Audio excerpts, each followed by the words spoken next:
And with another Friday comes another blog post. Today, creating creature sounds for Hytale was released. So let's just jump right into it. In this blog post, we're going to show you how Hytale SFX designer Kieran Fitzpatrick goes about creating sound effects for the game. Now, with this blog post, as implied, we actually, for one of the first, if not the first time, hear in-game sound effects, as well as we actually get to know the name of this creature, one that's been rather secret ever since it was first shown in the concept art. This creature is called a Fenstalker. He was featured in a few screenshots in the media section and also this key art by Thomas Zale Frick. The job of sound effect design is to take concept art or in-game model and bring it to life, Kieran says, to take the work of the rest of the team and give it a voice. Looking at concept art is the quickest way for me to find out the character's size, what they're made of, and if they're going to be a strong character or a weak character, Kieran says. That lets me pick out what their sonic signature is. He continues by saying, I wanted the Fenstalker to feel bubbly, like he's underwater or full of fluid.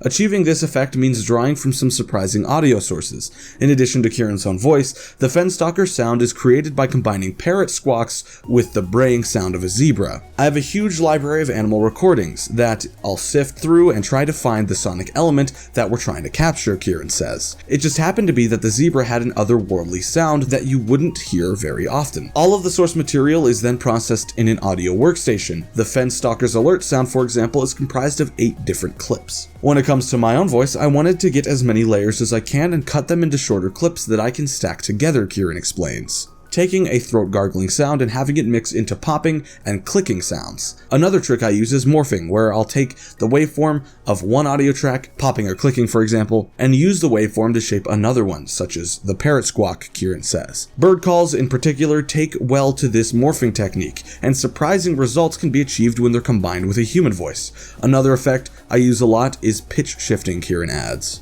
I'll speed things up and slow them down or reverse them. I do that a lot with my own voice. I also use effects like phasing to help bring out a lot of warm, bubbly sounds, Kieran says. Here is the end result, a Fenstalker reacting to a player's presence. I'd recommend you either put headphones on or turn up the volume. This is a sound you might hear as you explore the swamps of Zone 1, a cue to flee, or get ready for a fight. For each animation I'll do multiple variations, so we're not always hearing the same sound, Kieran says. I take all of this source material and process it in different ways while trying to have it be consistent across all of the sounds that are required. When the sonic profile of a creature has been pinned down, more sound effects are created to accompany other events and animations. Here's what you might hear if you take a Fenstalker down in combat. When creating sounds for Hytale's hostile creatures, it is vital that they match the overall look and feel of the game. When they showed off the creation of Zone 1 swamp key art earlier this year, Zale described how Hytale's art styles strive from a balance of cute and scary elements. Sound effect design follows the same principles. A daily challenge for me is trying to make creatures that need to be menacing come off the way without going full horror game, Kieran says, while trying to also make what needs to be cute without going full cartoon. It's about maintaining consistency across the world, not looking at a character and figuring out what they sound like in isolation, but figuring out how they sound in Hytale. Learning how far I can take a creature while ensuring that it sounds like it lives on Orbis, Kieran says. Here's an example of a cuter creature, a chicken running around in its pen. This effect was created using samples of a real chicken combined with sounds of clothes being flapped in front of a microphone to provide the impression of rustling feathers. Here's another, creepier example, a spider leaping down from a tree. Arachnophobes might want to skip this one. Now, spiders aren't the worst thing you might encounter as you explore. Here we have the crawler.